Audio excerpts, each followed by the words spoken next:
Ya Tuhan, sudilah membuka hatiku, supaya mulutku mewartakan pujianmu. Saudari-saudara yang dikasihi Tuhan, kita memasuki video yang keempat, atau sesungguhnya renungan yang ketiga. Tema besar kita dalam retret saya adalah dibentuk untuk melayani Tuhan. Dibentuk untuk melayani Tuhan. Dan tema kecilnya sejak kemarin adalah bahwa kita itu dibentuk oleh Tuhan, customize, sangat personal dan berbeda satu terhadap yang lain dengan keunikannya sendiri. Sebab Tuhan sungguh-sungguh membentuk kita menurut kehendaknya supaya kemudian saling melengkapi satu terhadap yang lain. Nah, membentuk atau bentuk itu bahasa Inggrisnya shape. Shape itu SHAPA. Kemarin kita sudah melihat apa akronim dari S, yaitu spiritual gift. H, heart, hati, H. Dan sekarang kita masuk pada dan ability.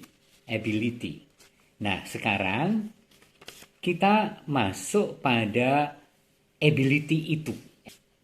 Personality dan experience. Oke, saudari-saudara, saya akan memulai dengan mengutip firman Allah hari ini. 1 Korintus bab 12 ayat 4 sampai 6. Ada rupa-rupa karunia, tetapi satu roh. Dan ada rupa-rupa pelayanan, tetapi satu Tuhan. Dan ada berbagai-bagai perbuatan ajaib, tetapi Allah adalah satu yang mengerjakan semuanya dalam semua orang. Demikianlah sabda Tuhan. Kemampuan-kemampuan kita berasal dari Allah. Allah meletakkan bakat, meramu kemampuan demi kemampuan kita dan menjadikan kita. Baik kemampuan menjadi suci, bahkan kemampuan untuk diselewengkan menjadi dosa pun dari Allah. Nah, saudari-saudara yang dikasihi oleh Tuhan, sangat aneh dan kemampuan semuanya itu adalah untuk mengambil bagian dalam kemuliaan Allah, dalam gerejanya, dalam pekerjaan-pekerjaan penyelamatannya. Maka sangat aneh kalau ada seseorang yang diminta tolong untuk mengambil bagian satu peran di dalam gereja misalnya, dan kemudian saya tidak mampu, saya tidak bisa melakukannya. Aneh. Kenapa aneh? Karena sesungguhnya kemampuan yang dianugerahkan Allah pada setiap orang itu terlalu banyak bahkan untuk dihitung pun, apalagi untuk diaktualkan. Kalau saya bertanya kepada Anda, apa kemampuanmu? Apa keunggulanmu? Mungkin kita bisa menyebut 3-4 keunggulan atau kemampuan kita. Anda tahu seberapa banyak Allah menanamkan aneka keterampilan dalam hidup seseorang? Menurut observasi, ada 500 sampai 700 keterampilan dan kemampuan yang berbeda. Jauh lebih banyak dari apa yang kita sadari. Dan kemudian otak Anda bisa menyimpan 100 triliun fakta.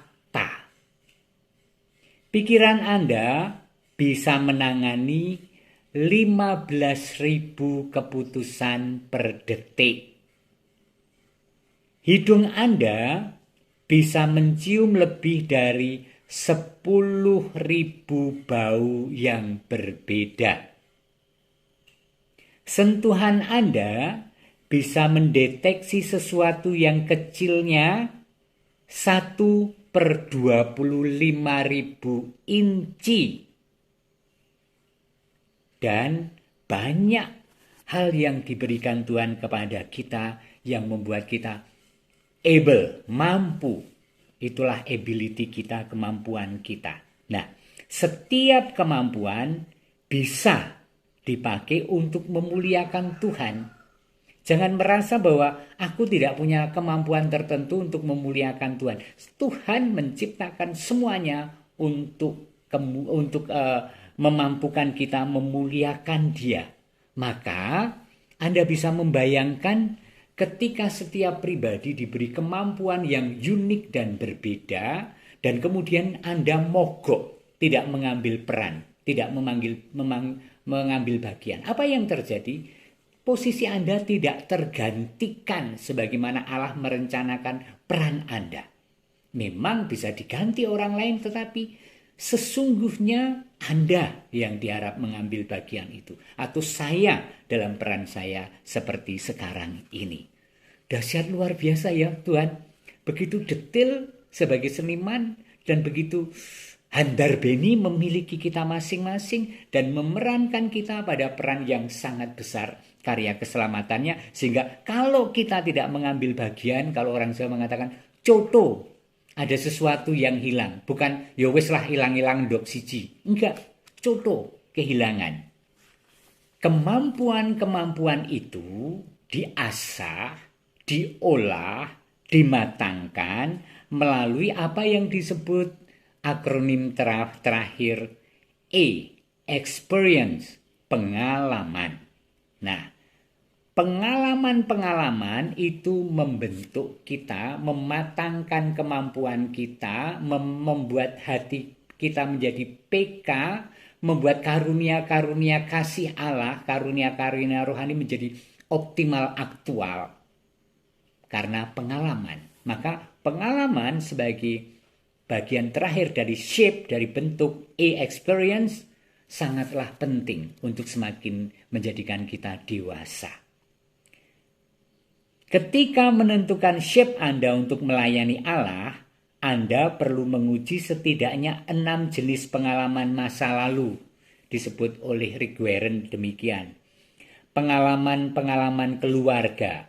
Apa yang Anda pelajari ketika bertumbuh dalam keluarga Anda? Kita dimatangkan di tengah keluarga. Pengalaman punya kakak, adik, punya orang tua, bermain, ya, dan pekerjaan rumah dan seterusnya.